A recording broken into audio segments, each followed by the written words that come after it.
Welcome to our online presentation, Academic Writing and Research, Top Tips to Transform Your Papers. My name is Mary Ann Irwin, and I am one of your librarians here at Webster University Library at the home campus in St. Louis, Missouri. With me is Kristen Kobos, the Writing and Online Writing Center Coordinator from your Academic Resource Center. I'm going to turn the microphone over to Kristen to begin. Hi everyone, I'm Kristen Kobos from your Writing Center, and I'm so glad you've joined us today. We will look at the pre-writing process and research in the pre-writing stage. Let's take a minute to review what we mean, though, by the stages of writing. The stages of writing are the process of your paper from beginning to end. It is not a straightforward process, but if you take it step by step, you will be successful. So today we are going to look at the pre-writing stage and research in this stage. And after this, you will begin to write your paper, and you will also revise your paper, possibly doing more research. Then you will edit the paper, and finally turn your paper in.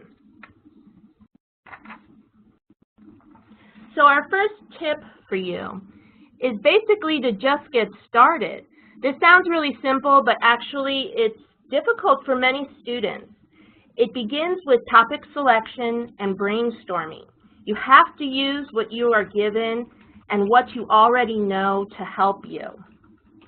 You want to look at your assignment and ask, what is your professor asking of you? What is your professor wants you to do? Look to the language that's in the assignment or your writing prompt to give you an idea. You might be asked to analyze, to report, to argue, to compare, contrast, to inform, or evaluate. And all of these demand different types of organization of your writing.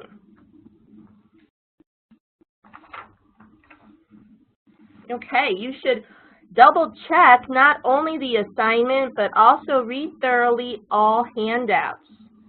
Many professors give you additional guidance. They can give you citation guides for APA, MLA. There's many types of citations. They'll give you examples of other students' work. They might give you YouTube videos to model certain expectations. I really encourage you not to skip these steps. Look through them thoroughly. They'll really help you get an idea of what's expected of you. So we're going to take a look at 3 different types of prompts that professors usually assign. So if you read along with prompt A, in a 6 to 8 page paper, discuss the legal implications of encryption. Address the following issues. Does the right to privacy outweigh legal pursuits of the government for security and lawful issues? Discuss deniable, undeniable, and plausible deniability with respect to encryption. Why is the NSA, FBI, Apple, Google, and other IT industry leaders in the middle of this topic? Develop the paper in accordance with APA formatting, 3 to 5 references, figures, and graphs. No cover page or abstract is required. So, the skill involved here is analysis. How do you analyze these types of prompts? Well, in prompt A, a lot of questions are given. This is great to get you thinking about the topic, but there is a potential pitfall. Do not mistake these questions for an outline. So how do you handle this? You want to answer these questions as a first step. Ask yourself, can you find themes that relate to all, or maybe to some? Can you make them in groups?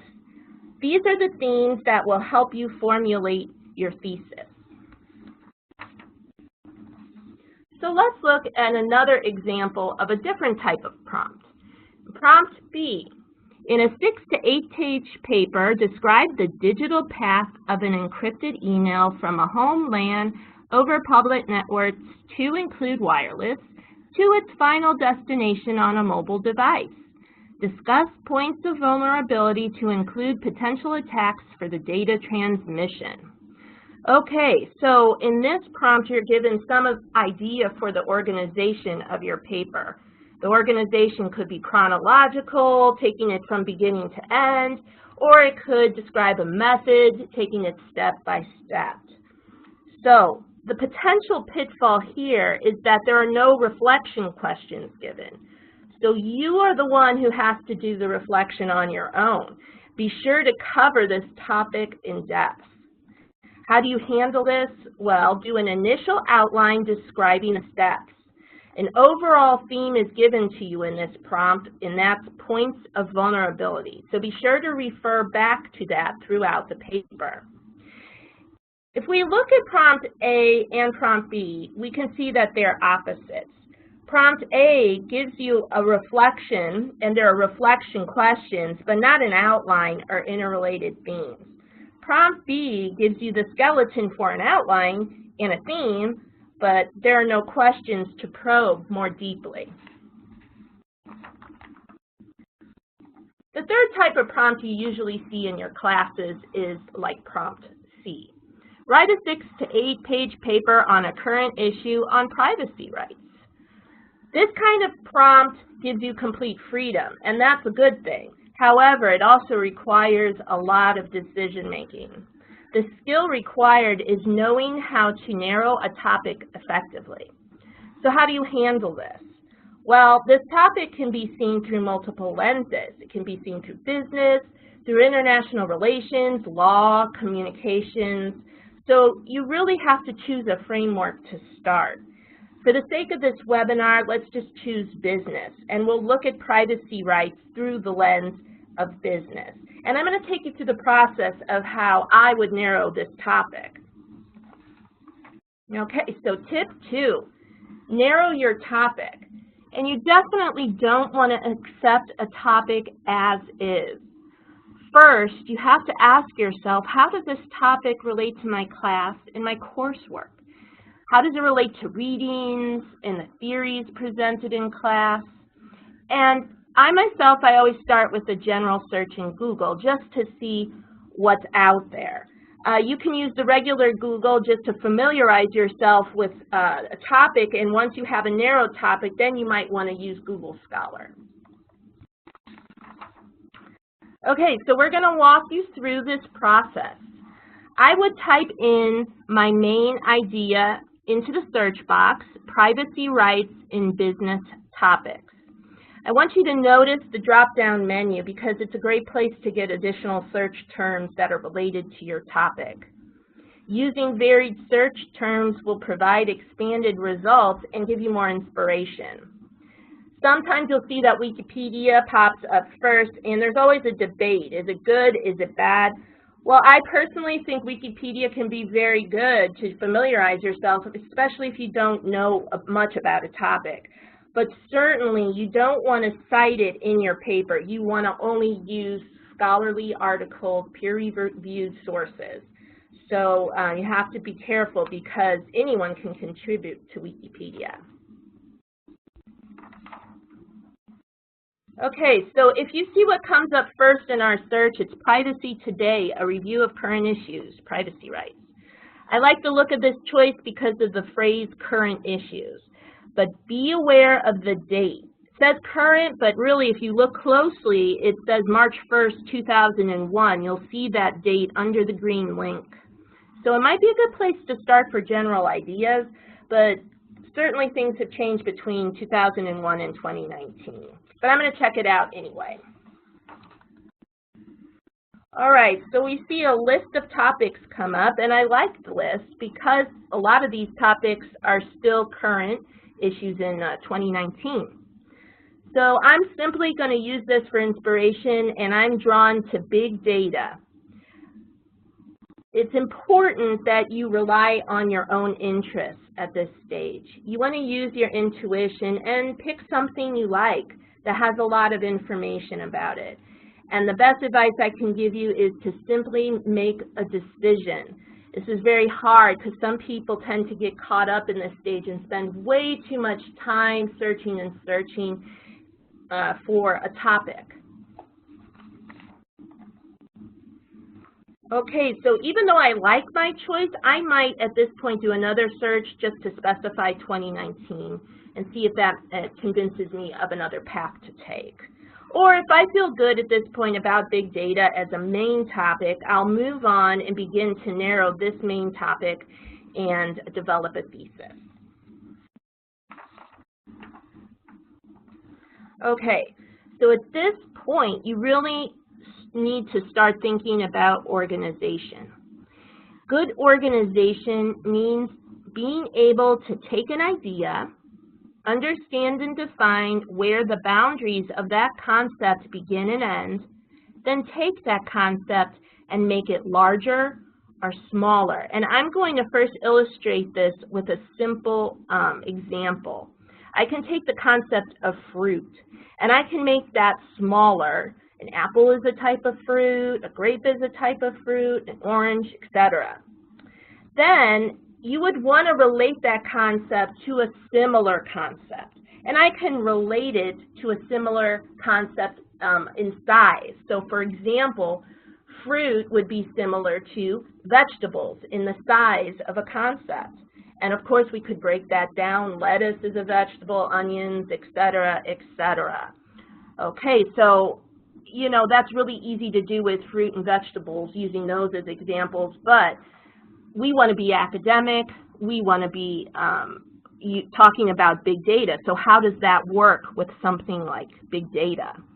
And in order to do that, you would want to look at this main idea through different lenses. So I could look at it from the point of view of a company, such as Facebook data breach. I could look at big data from the point of view of a country or a region, growth of Latin America's big data market. I could look at big data as it relates to an individual, Mark Zuckerberg, or I could look at it as it relates to an individual consumer, identity theft. Okay, so I'm just leaning towards Mark Zuckerberg and Facebook. Why? Well, first you just have to pick something. And second, there's a lot to work with.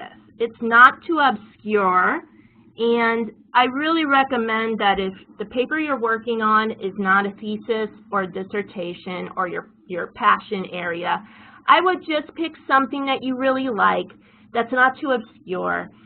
It's a current topic, which is what was stated in the prompt, and there's a lot of implication. There's a lot to be learned and a lot to apply to broader issues. Okay, so now I have my main idea, big data, and I chose a focus, Mark Zuckerberg and Facebook. So this brings us to our third tip. Formulate a research question and ask yourself questions. Questions are so important. To further narrow this topic, refer back to the parameters set by the teacher. It is at this point you will want to get a thesis started. So first, ask yourself what you want to know. So I've heard all over the TV, radio, NPR that Facebook wants to fix its data issues and become a leader in privacy, and I'm thinking, how is that ever going to happen? So I went straight to the source, Mark Zuckerberg. Going to the source should always be one of the first things you do. In this case, I recently read Mark Zuckerberg's announcement via Facebook on March 6th titled A Privacy-Focused Vision for Social Networking.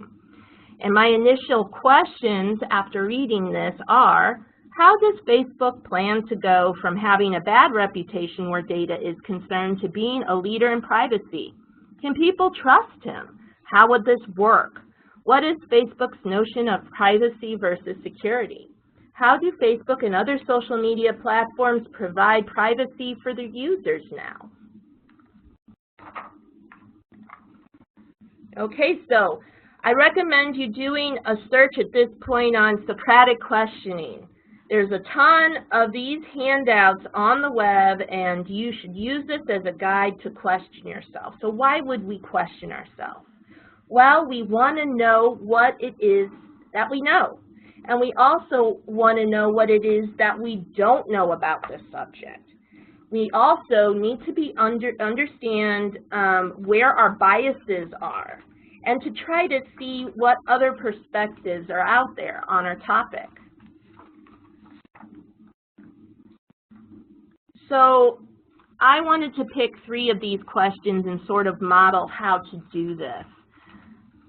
I will ask myself, what do I already know about this? Well, I know recently Facebook has been at the center of a huge international debate on privacy and security for data breaches. I know that Zuckerberg faced Congress. I know that Cambridge Analytica was a player. But I also have to ask, what is it I don't know? And to be honest, I don't know all the details offhand about these items, but I do have a good place to start now of where I'm going to begin. So the next question here is, what else could we assume? Well, I do know Facebook makes money selling data, so I can assume they will still need to do this. I can also assume that they will not be transparent. But this might be my bias because I'm distrustful of that company already. So I will need to find out if there are other ways Facebook makes money. And this leads me to this third question: what are the consequences of that assumption? Well, for me, the consequences of that assumption is a lack of transparency could lead to a lack of accountability and future breaches. For this reason, this leads me to think that the more things change, the more they stay the same.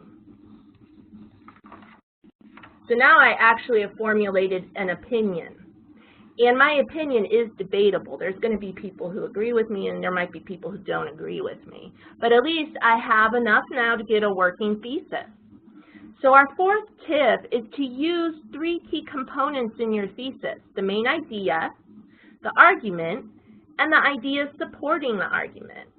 So my working thesis is Mark Zuckerberg's new vision for Facebook as a leader for privacy will result in a Facebook that is not much different than the one we use today due to the company's lack of transparency and economic dependence on user surveillance. You can see it has the main idea, which is new vision for Facebook. The claim or argument, that's my opinion, that the Facebook of today is not much different than the one that a Facebook is not, the new one will not be as much different than the one we use today. And the reasoning behind that, which is a lack of transparency and economic dependence on user surveillance.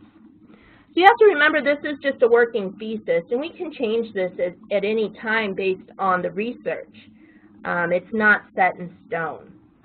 So at this point, I'm going to turn the floor over to Mary Ann from your library, and she'll talk more about research.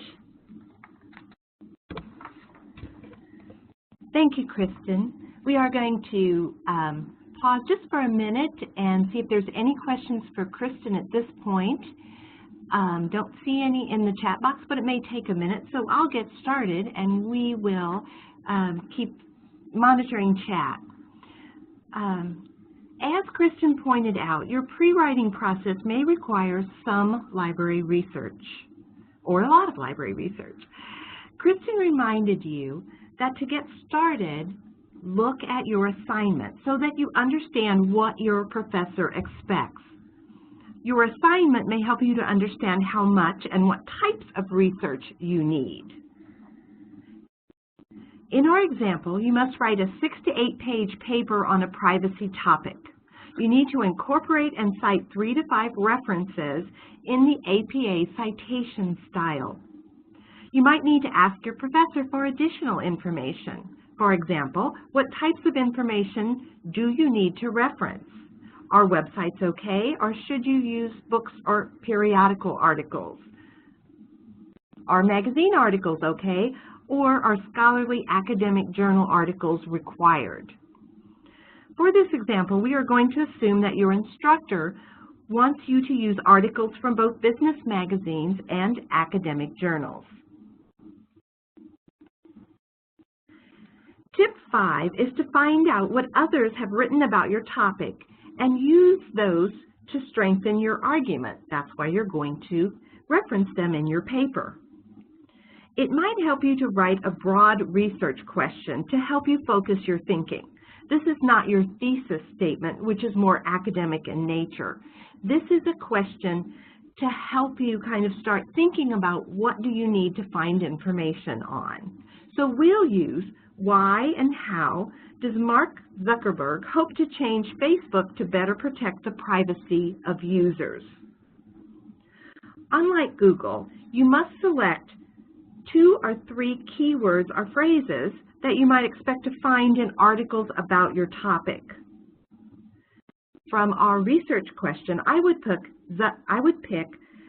Zuckerberg, Facebook, and privacy as the key terms. In a moment, we'll see how to use these in an article database search. Tip 6 is to select an appropriate database to search. We're writing this paper for a business class, so we need a business article database. There are 2 ways from the library homepage at library.webster.edu to find databases.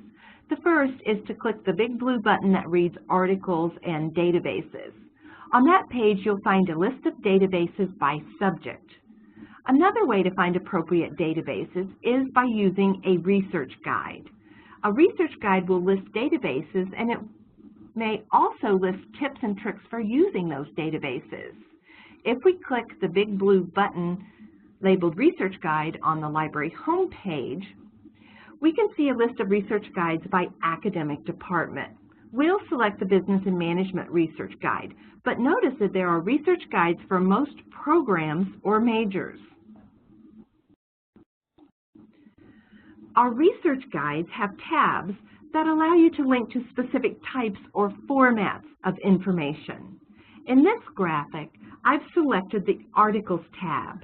At the top of the page is information about the differences between popular magazines and scholarly journals, in case you need that kind of information. If we scroll down the Articles page, on the left, you can see information on how to contact a librarian at the library's Research Services desk, and how to contact me as the Business and Management Librarian if you want to schedule an appointment, or email me if you need in-depth research help. Also on this page is a list of business and management article databases. Business Source Complete is tagged as a best bet because it is our largest article database.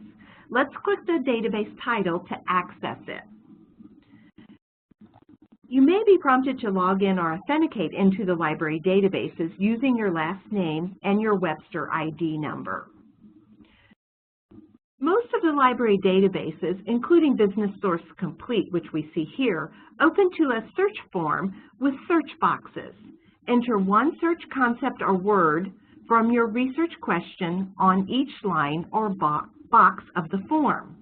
The database will combine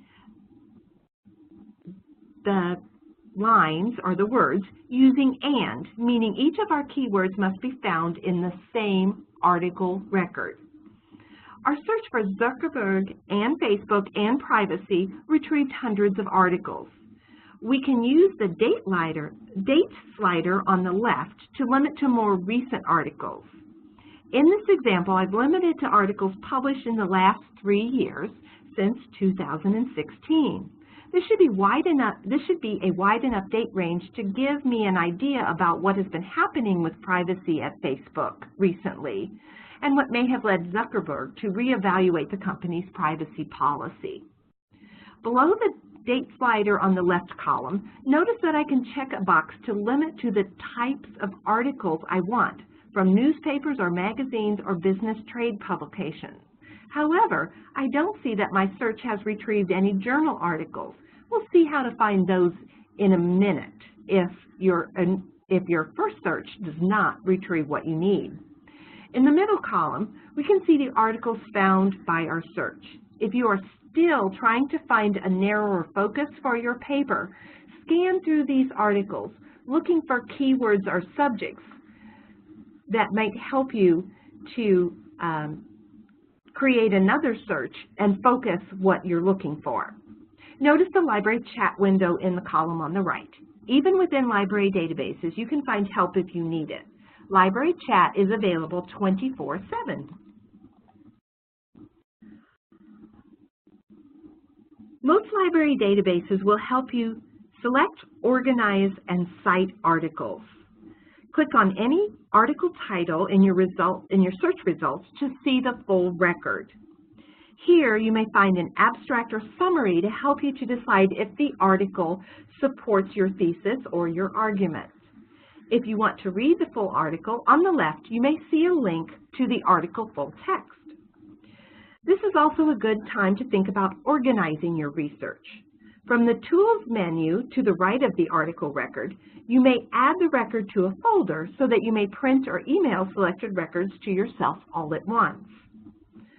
The database will often help you to cite articles too. From the Tools menu, click Cite to create citations in the most often used citation styles. APA is shown in this example. A word of caution here. Most library databases will put the elements of the citations into the correct order, but you will still need to check them. Pay particular attention to capitalization and numbers like dates. Both the library and the Writing Center have pages on our websites to help with citation. As you save the full text of an article, copy the citation and paste it into a Word document to save yourself time later. Finally, tip 8. We didn't find any journal articles with our last search, likely because the topic is too current for academic journal articles to be written about it. My final research tip is to do more searches to broaden and/or focus your results. Perhaps you want to find journal articles on how Facebook or other social media platforms have handled data breaches in the past. You can do a new search. You might type Facebook or social media on the top search, in the top search box, and in the second, type data security or data breach. Once you click search, you can then check the box for scholarly peer-reviewed journals on the Refine Results menu on the right above the date slider.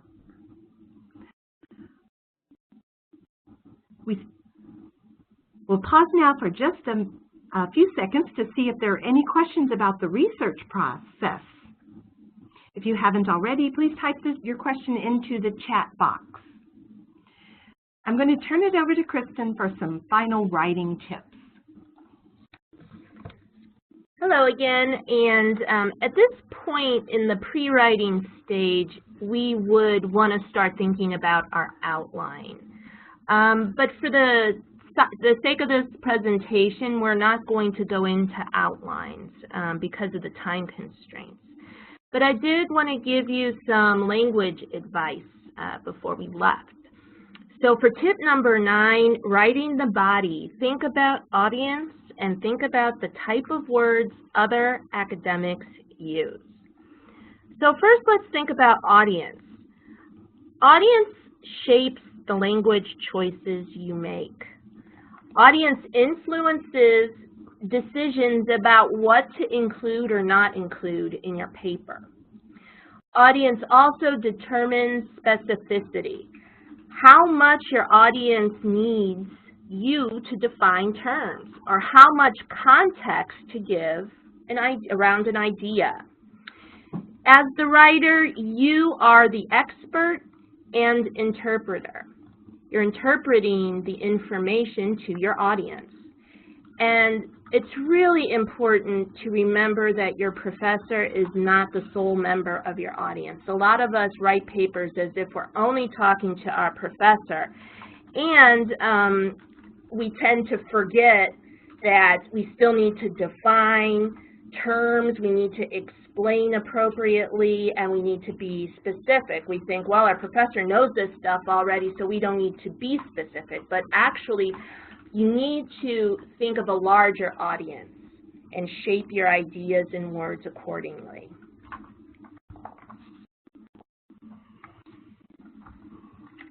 Okay, so we're going to think about academic language for a minute. And a lot of academic language comes down to the idea of tone. With tone, we want to take a formal tone in academic writing. To be formal, this means you need to avoid a few things. And the first is colloquialisms. That means regional language, and slang. So, for example, Facebook, you'll see it abbreviated FB. A lot of people, when they're typing their on the computer emails on their status on Facebook, will say FB. But of course, we wouldn't want to do that. We would want to spell it out Facebook. Another thing you want to avoid are intensifiers. The example is it was super difficult. Using super, or even the more common really, takes away from the formality of your language. Another thing to avoid is hyperbole and exaggeration. He had a million things to do. Well, he probably didn't have literally a million things to do.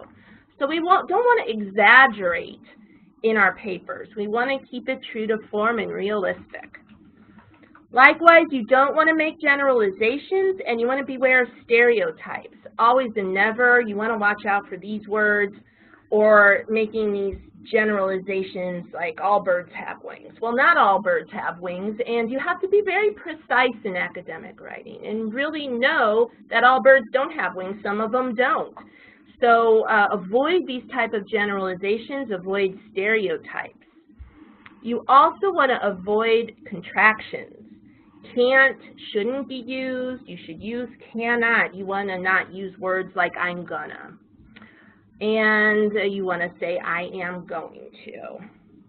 In St. Louis, we say I'm gonna. So you can't do that in a paper.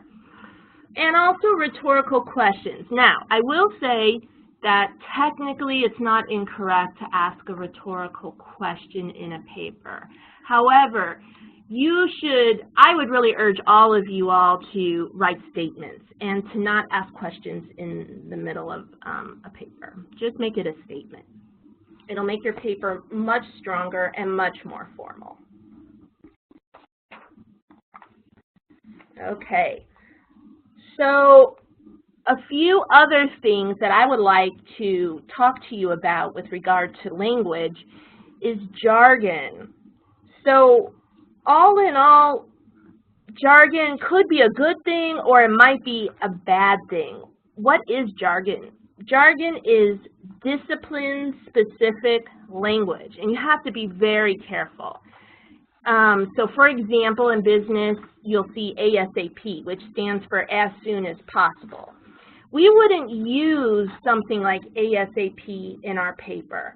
However, jargon, when it means the specific theoretical terms or terms you would read in your scholarly articles, those are things you actually want to mimic. And that's what we're attempting to do.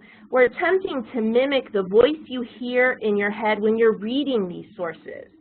Now, listen very carefully when I say do not copy the words. That's plagiarism. We don't want to copy the actual words, but we want to kind of mimic that academic tone. And different fields have different ways of speaking in their research. So you want to try to hear that voice in your head and reproduce that. Some important things I think you could look into is this are collocations. We don't hear a lot about this. Collocations are word tendencies. So for example, you could say in regard to, or you could say with regard to, but you cannot say on regard to. So whereas we use a thesaurus to come up with synonyms for words for other words, we would want to look to collocations for phrases.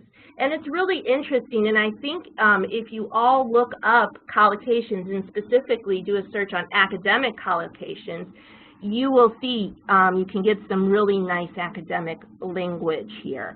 If we look at the example, our alternative approach, alternative explanation, here alternative is an adjective, and it has the tendency to be used with the following nouns. So when you look this up, you can use it sort of like a thesaurus to get some inspiration for more academic language. You also want to watch your objectivity.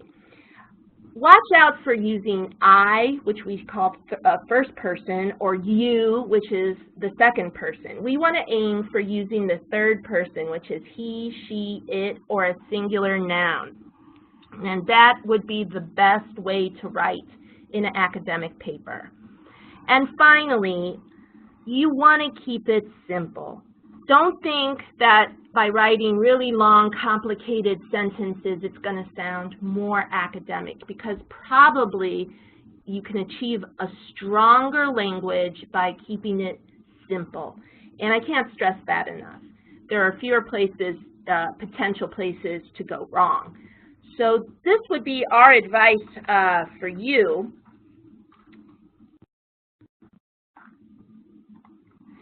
And we have one final tip for you, which is to contact us if you need help. You can call us, email us, write us, visit us in person. We really are here to help you. And we'll pass it over to Mary Ann. Thank you, Kristen, and thank you everyone for attending.